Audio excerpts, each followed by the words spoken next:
বাংলাদেশ ক্রিকেটের ফিক্সিং নিয়ে আলোচনা করতে চাই। 3টা পয়েন্টে আলোচনা করব।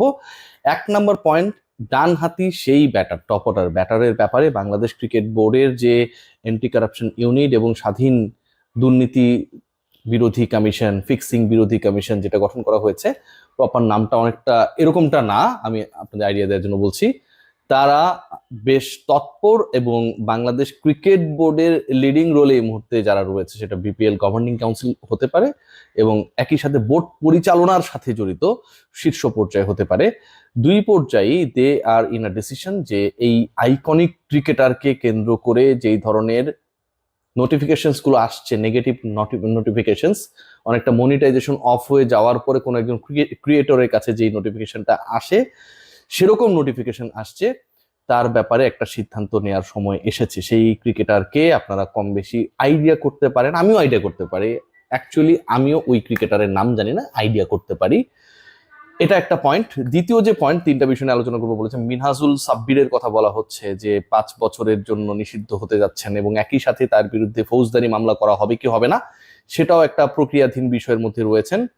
ফিক্সিং এলিগেশনস রয়েছে এবং এই যে ঢাকা প্রিমিয়ার লিগে এরকম 2 নম্বরই করার জন্য আমরা বিপিএল কেন্দ্রিক আলোচনা শুনেছি, ইন্টারন্যাশনাল ক্রিকেট কেন্দ্রিক আলোচনা শুনেছি, কিন্তু ঢাকা প্রিমিয়ার লিগও বাংলাদেশের ফিক্সিংটা কতটা বিস্তৃত হয়েছে এর বাইরে না, সেই ব্যাপারটাই প্রমাণিত হতে যাচ্ছে যখন এই আনুষ্ঠানিক অ্যানাউন্সমেন্টটা আসবে। এবং এর সাথে সাথে অনেক রাঘব বোয়াল জড়িত বলে এখনো মনে করা হচ্ছে। ইনভেস্টিগেশনে মিনহাজুল সাব্বিরের ব্যাপারে যে ডিসিশনস গুলো মেক করা হয়েছে, যে এভিডেন্স গুলো পাওয়া গেছে, বাইরের নাম্বার ইউজ করে সোশ্যাল মিডিয়া ইউজিং, পাসওয়ার্ড না দেয়া, কনভারসেশন মুছে ফেলা, এই পুরো প্রক্রিয়াটার পরে যে কনসিকুয়েন্স হিসেবে তার ব্যাপারে সিদ্ধান্ত গ্রহণের পর্যায়ে রয়েছে বাংলাদেশ ক্রিকেট বোর্ড। এর মানে এই না যে ইনভেস্টিগেশন ইজ অফ, ইনভেস্টিগেশন এখনো চলছে। ফার্দার ইনভেস্টিগেশনে আরো বড় বড় নামকে সাসপেক্ট করা হচ্ছে। নাম্বার 3 যেটা, সেটা হচ্ছে বাংলাদেশের ক্রিকেটে এই ফিক্সিং এর ঘটনাগুলো ঘটেছে, মনে করা হচ্ছে যে ক্রিকেট বোর্ডের টপ ম্যানেজমেন্টের কোনো না কোনো ভাবে এটার সাথে ইনভলভমেন্ট রয়েছে। দ্যাটস ওয়াই প্রত্যেকটা পর্যায়ে ডোমেস্টিক লিগ থেকে ইন্টারন্যাশনাল ক্রিকেটে এই ধরনের ঘটনাগুলো ঘটেছে। 1 নম্বর পয়েন্টে একটু আলোচনা করতে চাই। শুরুতে আপনাদেরকে বলছিলাম যে সেই ডানহাতি টপ অর্ডার ক্রিকেটার, আমি অনেক চেষ্টা করেছি two guess the name of that particular cricketer, but আমি পাচ্ছিলাম না। বাংলাদেশের টপ অর্ডারে কতজন ক্রিকেটার খেলে আপনারা সবাই জানেন, ন্যাশনাল টিমে, ন্যাশনাল টিমের বাইরে। বাংলাদেশের যদি ঢাকা প্রিমিয়ার লিগ বা বিপিএল ধরি, বিপিএল এ 7টা টিম খেলেছিল গতবার এবং বিপিএল এ চরম ধরনের দুর্নীতি, স্পট ফিক্সিং এর ঘটনা ঘটেছে বলে আমরা প্রথম আলো রিপোর্টে পেয়েছি যে এরকম ঘটনাগুলোকে সন্দেহভাজন ঘটনা হিসেবে তারা প্রতিহত অভিহিত করেছে। সো ওই যে ঘটনাগুলো ঘটেছে, 7টা দলেই তো টপ অর্ডার ব্যাটার মোটামুটি 25 জনের কাছাকাছি। এই 25 জনের মধ্যে কতজন ক্রিকেটার রয়েছে, সেই ক্রিকেটারটাকে, বাট যতটুকু শোনা যাচ্ছে সেই ক্রিকেটার এমন একজন ক্রিকেটার যিনি ডানহাতি ব্যাটার, একটু আগে বলছিলাম, যে ক্রিকেটারের সাথে জাতীয় দলে ঢোকা বের হওয়ার একটা রিলেশনশিপ রয়েছে, কখনো ঢোকেন কখনো বের হন, এরকম ক্রিকেটারও প্রচুর। বাংলাদেশ জাতীয় দলে তো ফিক্সড ক্রিকেটার কেউই না, 2-1 ক্রিকেটার ছাড়া ফিক্সড কে বলে? নাজমুল হোসেন শান্ত কদিন আগে টি-20 ক্যাপ্টেন ছিল, এখন দলের বাইরে। সো কাকে আপনি বলবেন? সেই ক্রিকেটারের একটা বিশাল ফ্যান বেস রয়েছে। এখন ন্যাশনাল টিমে যে ক্রিকেটার ঢোকে বের হয় বা দীর্ঘ সময় খেলেছিল বা আলোচিত ক্রিকেটার, সবারই মোটামুটি 5-7-8 মিলিয়ন ফ্যান বেস রয়েছে, ফলোয়ার্স রয়েছে। ফেসবুক যদি আমরা ফলো করি, সেই ক্রিকেটার এমন একজন ক্রিকেটার ঘরোয়া বা ডোমেস্টিক লিগে রেগুলার পারফর্ম করেন। ডোমেস্টিক লিগে রেগুলার পারফর্ম করা ক্রিকেটারও প্রচুর রয়েছে যারা ভালো খেলেন। বিপিএল এর কথা যদি বলেন, টপ অর্ডারের কথা বলছি, ধরেন একটা মজার এক্সাম্পল দিই, যে এখন দেন তামিম ইকবাল, সে তো বিপিএল এর প্রতি আসরেই ভালো করে, ডোমেস্টিক লিগ না বিপিএল।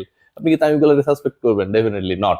সো আমি এক্সাম্পল দিচ্ছি ব্যাপারগুলো, যে এমন একজন ক্রিকেটার, সেই ক্রিকেটার ডানহাতি ক্রিকেটার, তামিম ইকবাল, নাইম শেখ, নাজমুল হোসেন শান্ত, এই টপ অর্ডার ব্যাটার যারা, পারভেজ হোসেন ইমন কিংবা আমাদের তানজিদ হাসান তামিম, এই ক্রিকেটারদের ক্ষেত্রে এই আলোচনাটা করাটা মানে কোনোভাবেই যৌক্তিক না। ডানহাতি ক্রিকেটার যারা, একটু খোঁজার চেষ্টা করুন, বের করার চেষ্টা করুন সেই ক্রিকেটারটা কে এবং সেই ক্রিকেটার দলে ঢোকেন এবং বাইর হয়।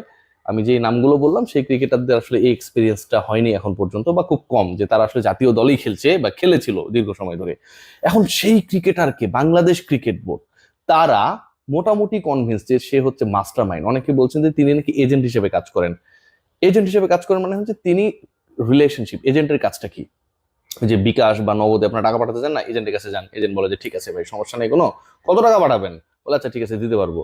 এরকম যে তুমি আসলে কি করতে চাও, তুমি কোন ম্যাচে 2 নম্বরই করতে চাও, তোমার কি টাইপের ক্রিকেটার দরকার, how many matches you want to fix, spot fixing এর আসলে পয়েন্টস গুলো কি কি, এই জায়গাগুলো আই থিঙ্ক সে ফেরি করে এমন একটা পর্যায়ে রয়েছে, সেটাকে ফেরি করে অ্যান্ড দেন সেটাকে ইনজেক্ট করে পার্টিকুলার টুর্নামেন্টে। দুঃখজনক হলো সত্য যে এরকম একজন ক্রিকেটার যার কথা বলা হচ্ছে, যে ক্রিকেটারের ব্যাপারে বাংলাদেশ ক্রিকেট বোর্ড যে কোনো সময় একটা বড় ধরনের বোমা ফাটাবে, আমার কাছে মোটামুটি নিউজ রয়েছে। হ্যাঁ, সে জাতীয় দলের গুরুত্বপূর্ণ পার্ট ছিল কিছুদিন আগেও, মানে এটা কিন্তু খুবই অ্যালার্মিং। ন্যাশনাল টিমের একজন ক্রিকেটার যদি এত গুরুত্বপূর্ণ পার্ট হয়, যে এই কাজগুলোর সাথে করে এবং ক্রিকেট বোর্ড এই ব্যাপারে মোটামুটি কনভিন্সড, এটা কিন্তু ভাই অ্যালার্মিং। এবং এই অ্যালার্মিং সিচুয়েশনটা থেকে বাংলাদেশ ক্রিকেট কিভাবে বের হবে? স্বাধীন দুর্নীতি দমন কমিশন তারা তাদের সুপারিশ দিচ্ছে, তারা তাদের ফলো আপস গুলো বলছে, আকু বিসিবির যে এন্টি কারাপশন ইউনিট তারা তাদের মতো করে কাজ করছে, কিন্তু ক্রিকেটাররা যেটা করছে, তারা হোয়াটসঅ্যাপের চ্যাট মুছে ফেলছে, তারা পাসওয়ার্ড দিচ্ছে না, তারা ফোন হ্যান্ড ওভার করছে না, তারা ফরেন্সিক ইনভেস্টিগেশনের জন্য যেন বাংলাদেশের আইন শৃঙ্খলা রক্ষাকারী বাহিনী তাদেরকে কঠোর নিয়মের মধ্যে আনতে না পারে সেটা এনশিওর করার চেষ্টা করছে। এবং অনেক ক্ষেত্রেই তারা অসহযোগিতামূলক আচরণ করছে even with the other cricketers. Alarming issue যেটা, সেটা হচ্ছে সব শেষ বিপিএল এ ডিপিএল এই কাণ্ড ঘটার পর আপকামিং বিপিএল কে কেন্দ্র করে একজন জুনিয়র ক্রিকেটারকে টোপ দেওয়া হয়েছে যে তুমি ম্যাচ ফিক্সিং করবা কি করবা না, তোমার টাকা বানানোর সুযোগ আমরা করে দিতে পারবো ইফ ইউ ওয়ান্ট দ্যাট। এবং সেটা নিয়েও তদন্ত হচ্ছে। খেয়াল করে দেখবেন জাতীয় দলে থাকা, জাতীয় দলের সবশেষ যে সিরিজগুলো রয়েছে সেই রকম সিরিজে খেলা একজন ক্রিকেটারকে সন্দেহ রয়েছে। ডোমেস্টিকে আপকামিং বিপিএল কে 2 নম্বরই করবে, কিভাবে করানো যায় সেটা নিয়ে আলোচনা চলছে। এখন পর্যন্ত দলগুলোই ফাইনাল না, রংপুর বরিশাল ছাড়া অন্য কোনো দল এখনো ফাইনালই না। 5 দলের বিপিএল হবে, অথচ ওই পার্টিকুলার ক্রিকেটার যে এই আলোচনাগুলো করছে অন্য ক্রিকেটারদের কাছে, অন্য ক্রিকেটারদেরকে কনভিন্স করে সে ওই র্যাকেটের মধ্যে ঢোকাতে চায়, সে জানে যে যে কোনো দল, বাকি যে 3টা দল, সেই 3টা দলে কোনো একটাই তার জায়গা হবে। এতটা কনফিডেন্ট, এতটা convinced about his upcoming future. So ভাবতে পারেন কোন অবস্থায় রয়েছে, ভয়াবহ অবস্থায়। মিনহাজুল সাব্বিরের ঘটনাটা চিন্তা করে দেখেন, এখানটায় নাকি অনেক বড় বড় নাম জড়িত।